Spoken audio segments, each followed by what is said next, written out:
আজকে গুরু পূর্ণিমা আর গুরু পূজা। এটা হিন্দু শাস্ত্র হিসাব সে বহুত महत्वपूर्ण দিন লাগে। তো আজকে বুঝে পালি একটা গুরু দীক্ষা করে এখন। তো এই কারণে এখন মা বাবাকে চরণ স্পর্শ করতে হয় আজকে। আর আজকে ওদেরকে সম্মান করতে হয়, নিজের মা বাবা হোক চাহে গুরু হোক। তো মা বাবা সবসে উপর লাগে। তো ওই গতিকে এই যে এটা থোড়া সেবা করতে আহি।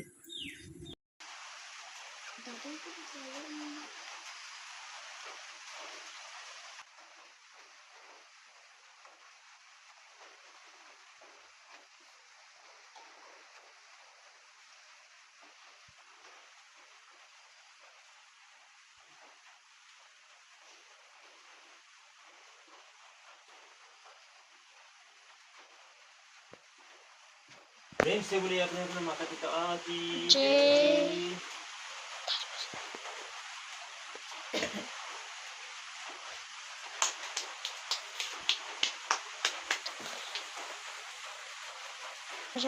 प्रेम से बोलिए अपने अपने माता पिता की जय।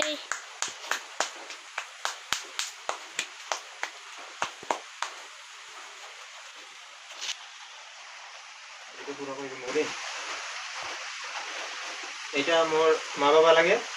আর আজকে গুরু পূর্ণিমা গুরু পূজা লাগে। তো মোর মা বাবা লাগে সবচেয়ে বড় লাগে শিক্ষা গুরু।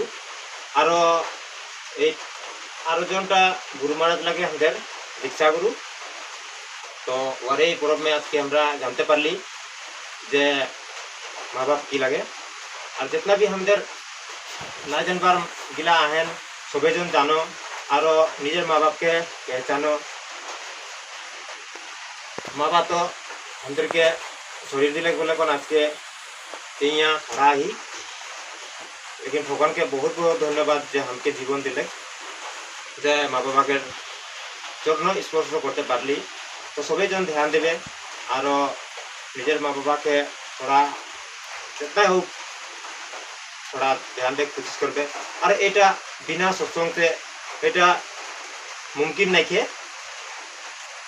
सत्संग যখন হই তখন সৎসঙ্গকে আমরা শুনবই, তখনই এইগুলা বাত আমরা বুঝে পাবো। আর সৎসঙ্গ কখন পাবই আমরা বলে সৎকের সঙ্গতি করব, তখনই এগুলাও গম পাবো। আর যখন আমরা গুরু যখন ধরবো দীক্ষা গুরু, তখন হ্যাঁ এগুলা বস্তু আমরা গম পাবো। আর দীক্ষা গুরু যখন তখন নাই ধরবো তখন তখন আমরা এই যে যোনটা মা বাবাকে অর্থটা আমরা বুঝতে নাই পারবো। হয়েছে ওদের সৎকের প্রয়োজন है যে আমরা गुरु से दीक्षा লিবার সৎকে অনুরোধ চাই गुरु से दीक्षा লিতে লাগে। আর যোনটা নিজের মা বাবা লাগে সবচেয়ে বড়, ওদেরকে আমাদেরকে अंतिम तक একদম ভালো সে বিদায় করতে পারতে লাগে। তো সবকে মোর দিকে से इतना এটা বললি।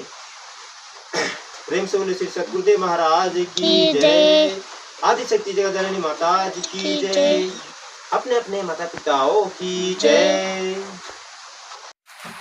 সংস্কারই সবচেয়ে বড় লাগে। এই সংস্কার সেই আগে দিকে কোনো ভালো হয়। ওই গতিকে মোর বেটা দুইটা আহে, বেটাগিলাকে চলা সংস্কার করে গেলে চেষ্টা করথি হলে কি কমেন্টে বাতাবে।